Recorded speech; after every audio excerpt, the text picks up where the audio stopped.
Hey, what's up, comrades? Hope everyone's doing great. We're here to talk about a game I played for the Dreamcast. I know, right?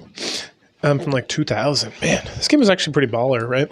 It's called the Industrial Spy Operation Espionage.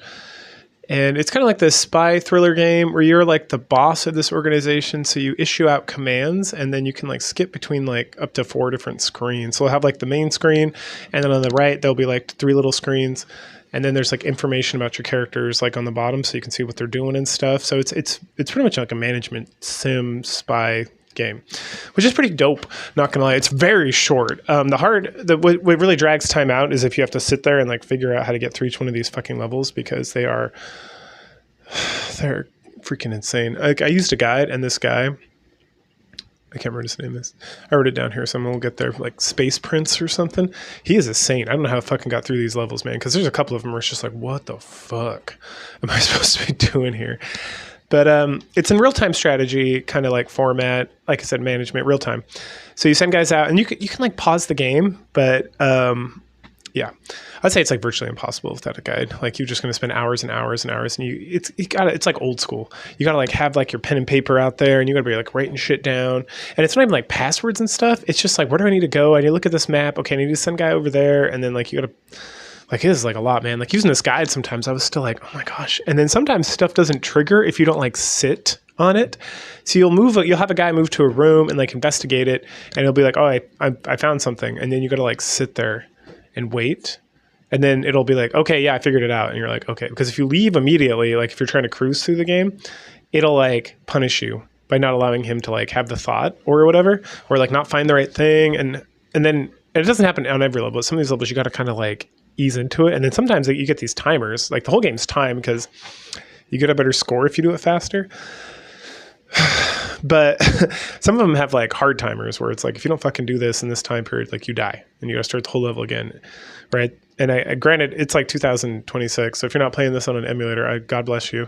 I don't know how you're doing it, but I would say it is the unoptimal way to play this game, is with not playing on an emulator, because it is just like, you want to be save stating or like speeding up the game, because there's times you're like, okay, go here, and then you just sit with your hands in your pockets because there's nothing else to do, because you got to send one person to like a certain location and they have to do something before anyone else can do anything. And it could be like a minute or two of just sitting there watching them like run around and nothing else is going on. And if you try to skip ahead with like somebody else, like you're using the guide and you're like, okay, that person needs to go there next, you can do that, but then you might miss like sitting in a room or some trigger somewhere. I don't know. It's not super buggy, but there's a couple times I was like, oh my gosh, I like played through a level once like 3 times before I was like, okay, I'm just going to do this step by fucking step, like this guide, right? So I'd wait until everything was done, and then it started triggering stuff, and I was like, I fucking hate you game so much, because I think the longest one of these levels ever took me was like 45 minutes, but that's still a long time. There's 10 levels. So again, if you're trying to figure this out on your own, you could easily put 20 hours in this thing, just trying to like get everything figured out. Old school. Oh yeah. So the game is I like the characters in this game. Like the story, there's not much of like an overarching story. There's like some cute stuff and some levels that connect to each other. And the characters are kind of adorbs. There's very little of them. I have like some backstory I got from like the guide said some stuff, and I found like a manual on the archive, right? And there's a Japanese like guidebook, and the Japanese guidebooks are like these old school walkthrough guides where they have like extra story, because it's like the guides are actually written with like insight from like the developers of the games and stuff. They're pretty dope. So some of that stuff I kind of hash together some like a bit more information on the story from all that. But this is definitely something that would be much better as like an anime, like a Lupin the Third, or like a manga or something, because the characters are they're pretty cliche-y, but they're fun, and like, you know, they've good, the anime style of like their portraits are pretty good. And so I could see it being pretty fun. Like they have some nice connections, it seems. You don't get a lot of that just playing the game, right? Sometimes you have people, if they have the right amount of people in like a certain level, you get like some additional like commentary, but you got to kind of like piece a lot of this together. Okay. But there's nothing else. Yeah, it's very like 90s anime vibe. So let's talk about the character. So the main character is you're the boss, And then there's Remy, who's like the lady who's like your voice. She's like the mission commander. So she does a lot of chit chatting with people or describing, and she manages like all the tutorials. So when you're playing the game, when you start playing the game or getting to certain levels, it'll be like, oh, blah, blah, blah. Or she'll make like insights for you to like pay attention to. Like, oh, when you hit that thing, when you stepped on this plate, it like moves something somewhere else on like level 4. And you're like, okay, level 4. So I got to go to level 4 and figure that out.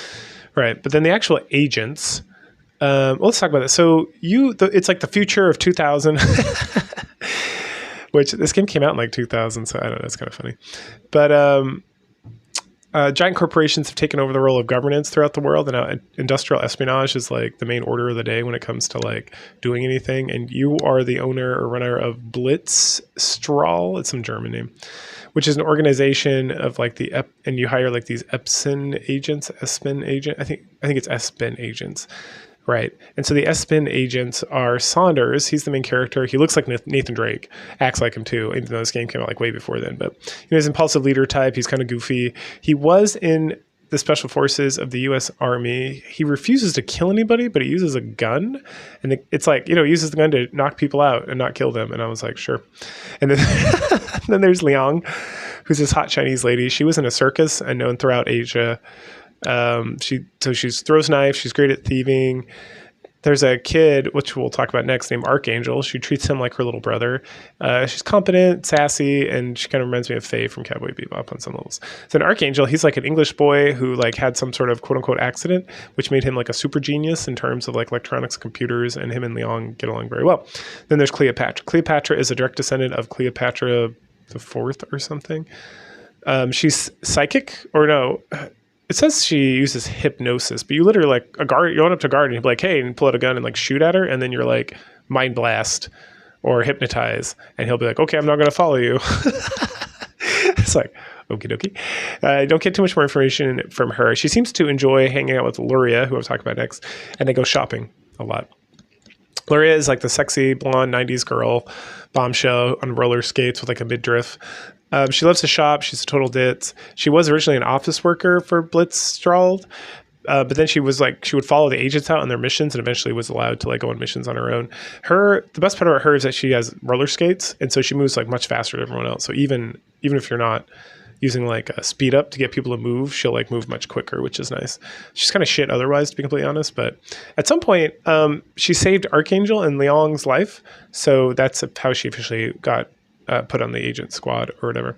Then there's Vladimir. Vladimir is like a bear of a man. He's like missing an arm and has like a robot arm. It never comes up in the game. I just like noticed it. But he was doing something with like the Soviet police. He's like an EOD guy, and they did something with like irradiation stuff. And then he got cancer, and then his wife and child like died of the same cancer or whatever. And there's a bit more with him. Like there's stages where it's like, oh, Vladimir, because he has cancer, we're gonna do this mission so he can get like his free cancer treatment. And then at some point it's like you have him in your party and he just like doesn't show up to work. And okay. Like, so he gets brought up. I don't know if that's just where I had him in like my lineup. Like I don't know if the game's like grabbing, because I'm not gonna play through it like multiple times. But he kept coming up as like outside of like, kind of like in the main story. Him and Saunders and Luria are the ones that like come up even if you're not even using them, it seems. So they're kind of like the main characters, I would say.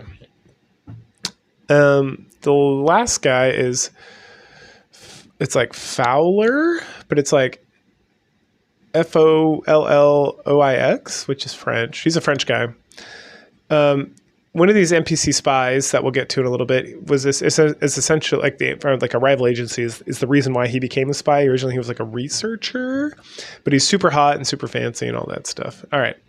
So let's, again, there's not like necessarily an overarching story. You just kind of go on missions. Sometimes they connect to each other and like directly, or kind of like you do missions for like the same person and lead into each other. But there's not like a cohesive, like we're going to go do this until you get to like the very end. Like the last 3 missions are kind of like actually a story. The rest of these are kind of like bouncing around and stuff. But we start off with mission 1 at the Michael Fowler Art Museum. The game just starts. When you hit start, it just starts. And you have Saunders, Liang, and Archangel. So normally you get to pick 3 to 4 people to go on these missions, but not this one. You just start with them. We've been hired by Count Montestine to steal a painting called Olympic Fantasy. This guy's a total asshole. We find out later he's the manager of like the museum, and that he's, became like a nobleman, or like the museum wanted someone like high prestige. So they got this guy because he was like a broke nobleman or like noble bearing or some shit. But now he wants to steal some of these paintings, and so he pays us to do that. And he does it a couple times. So let's see. Okay, so we just order the crew around. Remy like really guides us in like what to do and where to go and all that stuff. So it's not too difficult to get through this first level. And then at some point we like set off an alarm in the museum, and then Luria calls in and she's like, something. Remy's like, what are you doing? We're in a mission. You can't contact in. And she's like, oh, I heard about the alarm. I wanted to warn you. And she's like, what? How'd you know about that? And she's like, my boyfriend, Doi. And then anyway, I got the gozies. And then she leaves. And then Remy's like, Jesus Christ. Anyway, but so when we set off the alarm, we have 5 minutes to actually go get the painting from there, but it's like 2 seconds away. So that wraps up that. The next mission is in the Berlin Institute of Technology. This one took me a couple tries because I kept missing a step in the guide. We get hired by a guy, Dr. Yamaguchi, to steal some laser stuff, or to like get into the laser room or hack something or whatever. I can't remember exactly what he was saying. He is the president of Cyberlink Type V, which is part of like the Cyberlink Corporation, and he's responsible for like development of new products. He's very ambitious and he wants to get ahead, and so it's supposedly he's using this, and he hires us like one other time as well. So as soon as we set off, there's like a defense, like the defense structure, the Omega system in this place, like detects us and creates like a laser wall to protect itself or whatever.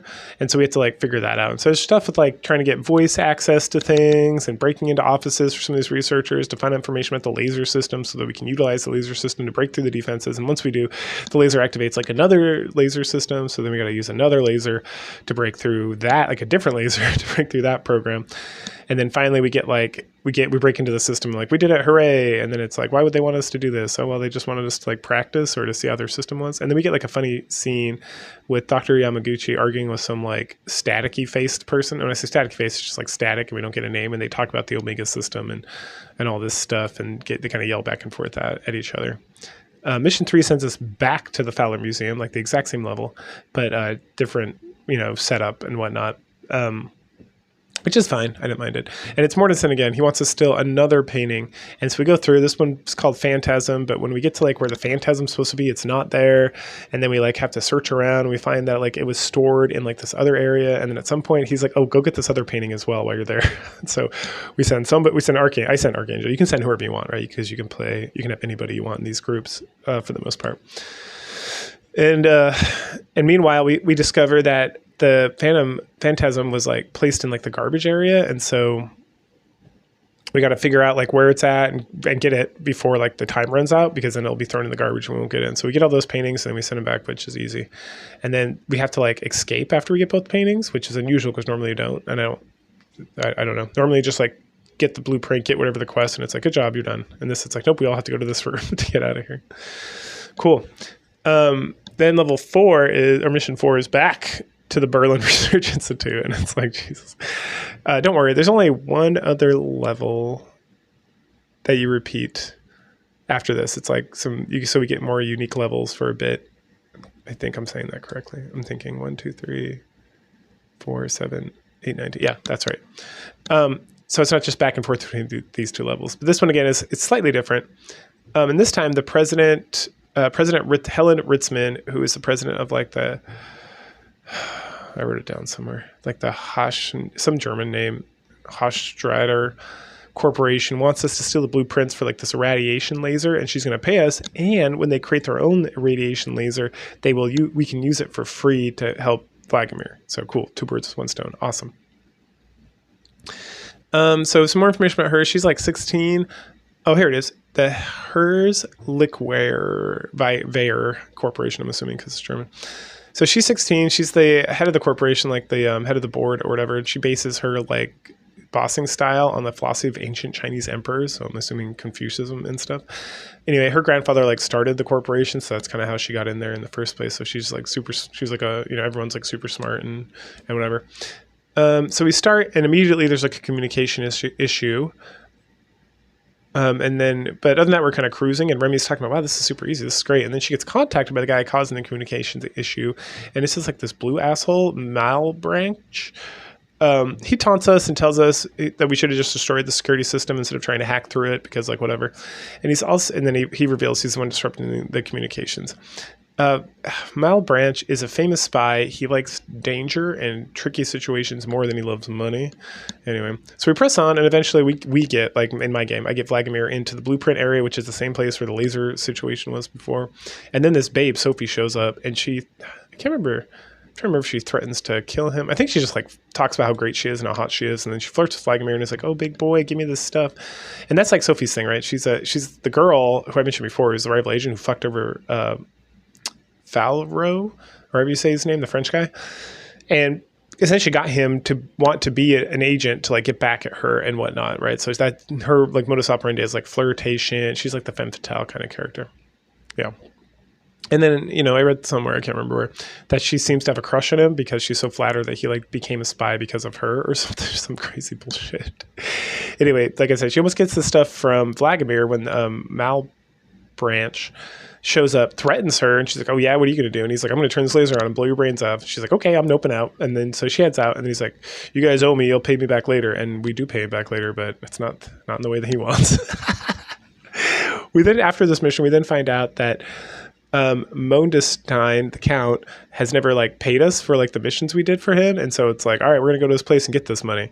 So we head over there. He's got some crazy like wackadoo castle with traps and everything, and like we got to investigate things. And like immediately when we show up, it's like, oh, there's all these buttons. So we press the buttons, and we just half the team, or the whole team besides Saunders, who was my number one, they fall into like holes, and so there's a bunch of traps and a bunch of running around, a lot of running around, like frame skip or speed up or whatever is like very important here. And this level is just like super silly. Like we run around after this guy. He uses like, I don't know, smoke grenades or whatever. And eventually we have to meet him in like his dueling arena. And we get there, he drops us into like a treasure room where we have to choose between 3 treasures, and whatever treasure we choose, the other 2 like explode. But then he like gets injured, or we like catch him up. And so it's like, all right, we got him finally. And then we find out he has like no money. Because of debts or whatever. And so you can either like finish him, turn him in. I can't remember. There's 2 options. One of the options is just make him come work for your team so he can be an agent for the rest of the game, which is what I did. I never used him afterwards, but it's like, oh yeah, I can build my team of agents. That'll be fun. And I think he's the only one you can get that's not like the main crew that you start with. But he's like, I'm like, whatever. I like forgot he was around, to be completely honest. Anyway, so we make him do that, which is fun. So the next level is in Kowloon, and this is where we meet Lieutenant Colonel Miller. He's the head of Aura Group, which is like this terrorist organization. It's like the largest, most powerful terrorist organization in the world. And he was actually the leader of an anti-terrorist group in the United States of America, as part of like Delta Force, I think I read somewhere, but some sort of special forces group. And then him and his team were sent to stop Aura, and then he was like, nope, killed his teammates, and then took over Aura, and he's been doing terrorist stuff ever since.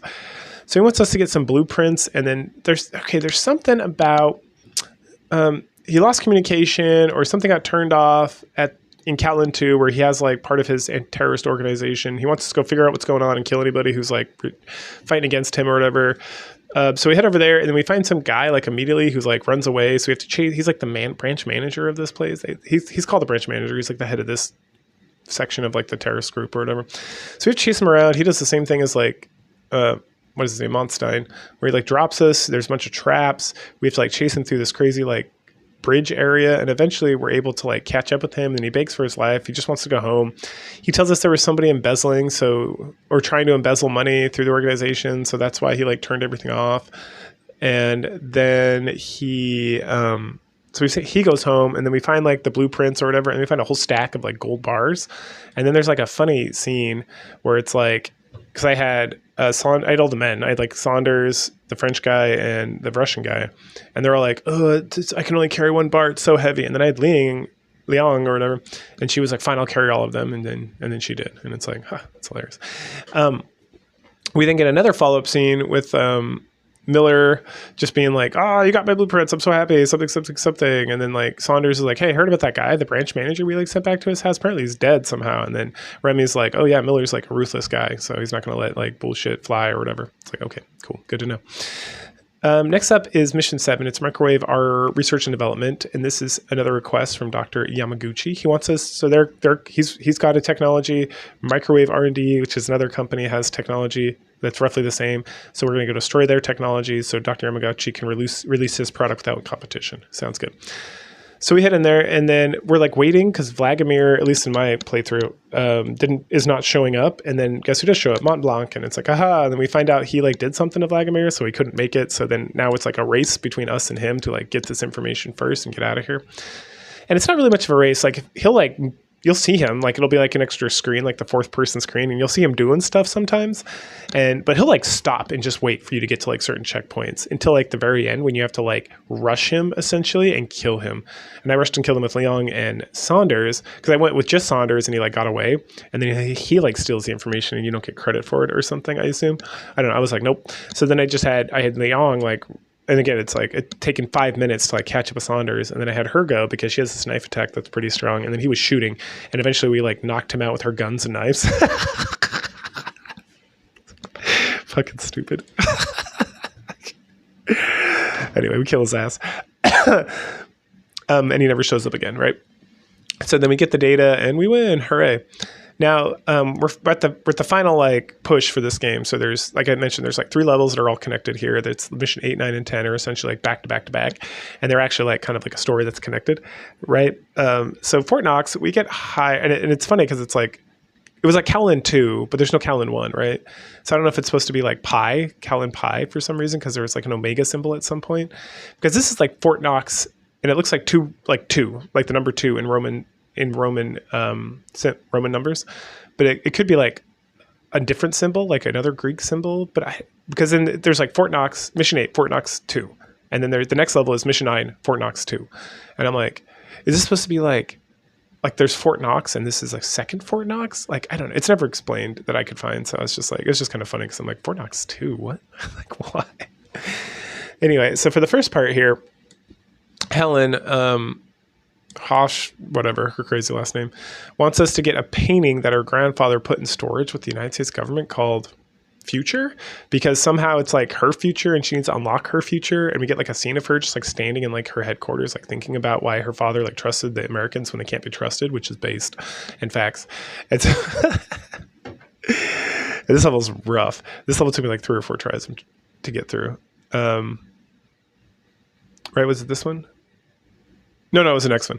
This one was rough, but this only took me a couple tries to get through. But essentially, you just got to push all the way down through this crazy thing. It's like 7 levels, and you get to the bottom, and then there's like 3 storerooms, and you have to have all 3 of your characters that are there, which had Archangel, Leong, and Saunders, search different storerooms at the same time, and that ends the level because in my game, Archangel found the painting, and he's like, awesome. And then all of a sudden, there's like an explosion, and then there's an alarm that goes off, and we're like, they're stuck because dun dun dun, Colonel Miller shows up because he knew we were here to like get the painting, and he wants to rob the place of like nuclear arsenal or something like that. And because he set like the alarms off the explosion because we didn't like disactivate everything, their whole place is going to like explode and destroy like the whole region with like nuclear bombs and whatnot. So it's like ruh-roh, because it's going to do that and kill our agent. So then the next level picks up like immediately, and so we have to send in the rest of the team, which was for me Cleopatra, Luria, Vladimir, and French guy. But this time we get joined. Helen, the president lady, sends us Sophie to help out because Sophie's going to like disarm the defenses. So we're going to send our agents ahead on each level, all 7 levels, all 7 levels. And then we're going to deactivate all the traps, open all the shutters, and activate the elevator to the next level. And then she's going to come in and like deactivate the defenses. And we just go boom, boom, boom, boom. And every time we go move down a level, Miller like follows after. So if we try to backtrack or we leave characters behind, they can die, and that will end the game for us. We kind of keep moving everybody slowly down until like level like 4 or 5 out of the 7. Because at that point we can just like leave somebody there and they won't get attacked. Because Lieutenant Miller or Lieutenant Colonel Miller or Colonel Miller, whatever he is, just kind of like stops sending guys down and just kind of waits for us, which is kind of silly. But the whole thing's like very tedious. And this is the one where I played it through it like twice, and I was rushing through. Might have been 3 times. And so I wasn't activating the thing with Sophie following after us. So then I played it and I just had to sit there and wait, right? For it to like, okay, now I can do the next step, right? And I might have been able to go back, but I felt like at one point I tried to go I sent people like all the way back up and down this thing trying to figure out like what was going on, and it was not working. So Just be warned. If you're going to play this game, you really got to like ease into it. Let's see. Oh yeah, and then even more bullshitty. I hate this level so much. Is you finally get Sophie all the way down to like level 7 with one of your characters, and then she's like disables the defenses, and then there's like 5 bombs are going to go off, or 4 bombs are going to go off on the bottom level, and you have 5 minutes to deactivate them. And I was like, I have guys on like the 5th level, and it's not like they can just get on an elevator and come down. They got to like run. They got to very slowly jog like all the way across this, back and forth across this thing to catch like multiple elevators. And it's like, by the time I even got them down into the 7th level, I had like a minute left for them to do this. And then they got to like it takes them like 30 seconds just to get to like the first bomb, like each of them. So I have to do it twice, and it was like impossible. So thank goodness for save states. And at this point, like the final playthrough here, it's almost like I appreciate the fact that I failed earlier, because at this point I was like save stating a lot, because I was like, I don't want to fucking have to play through this level anymore. But so I save stated before Sophie got there to deactivate it, and so I sent because Luria, who was down there leading the way, she couldn't deactivate the bombs or destroy them. And then I was finally able to get French guy and Vladimir down there to deactivate the bombs, but one time because I feel like if you leave agents alone, they'll just like make up their mind. They'll go into a room, and if a computer needs to be hacked, they'll just go hack it. But they usually do like the most bullshit thing first. So like destroying the bombs takes like 5 seconds, and it costs like no points, because you have points that'll let you use like abilities and like hack and stuff. Or you can hack the bomb, and it takes like 2 minutes, like 2.5 fucking minutes. It took forever. I don't know if it was that long, but it was like over a minute. And you have to use points for it. And like, I was like trying to follow Vladimir, and then the French guy like rolled into a room with a bomb, and I didn't switch over fast enough to have him destroy the bomb. So instead of destroying it, he started working on it, and I was like, I ran out of time again. So that's the second time. So then the third fucking time, I had to like micromanage these guys to get them down there early. When I save stated right when they were down there, so that wasn't as bad. But then I had to micromanage them, and then I had to look at a map. Right. And I had to like plan out very precisely like the 5 minutes, like getting them around to these 4 different bombs and deactivating all of them. And finally I was able to do it. And I was like, I hate this fucking level so much. I can't even imagine doing it without like a guide on like a Dreamcast. Like the fuck it's like, okay, now play the whole fucking level again. And I was like, oh my God, damn it. It's awful. After this level, we find out that the painting feature has like the entire genome, like it's like the mapping of the whole genome, which is supposed to like change the world, which I think they mapped the genome and nothing really changed, but I'm sure there's some stuff that got like better. But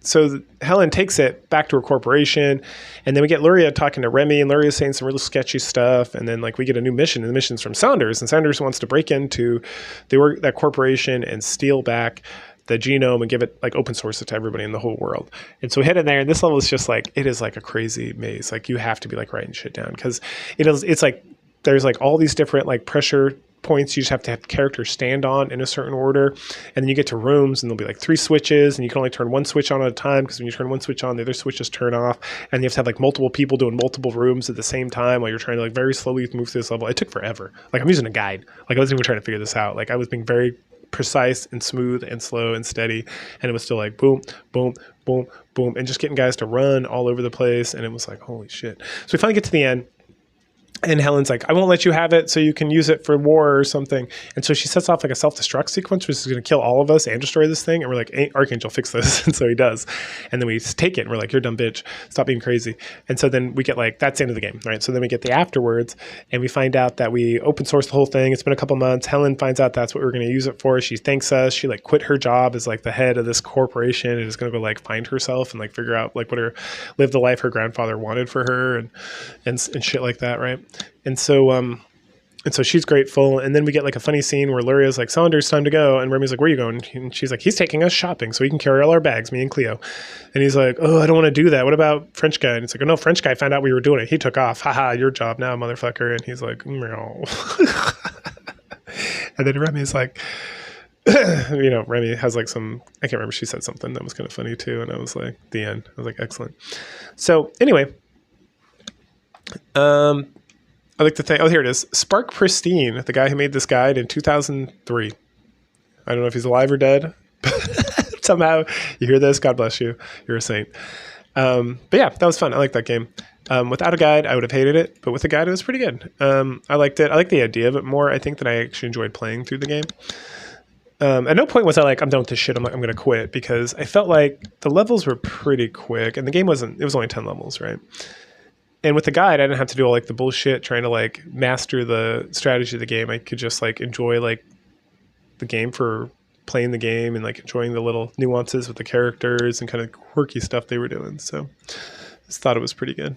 But yeah, there you go. Let's go ahead, like, share, subscribe, comment, and I'll catch you guys later. Bye.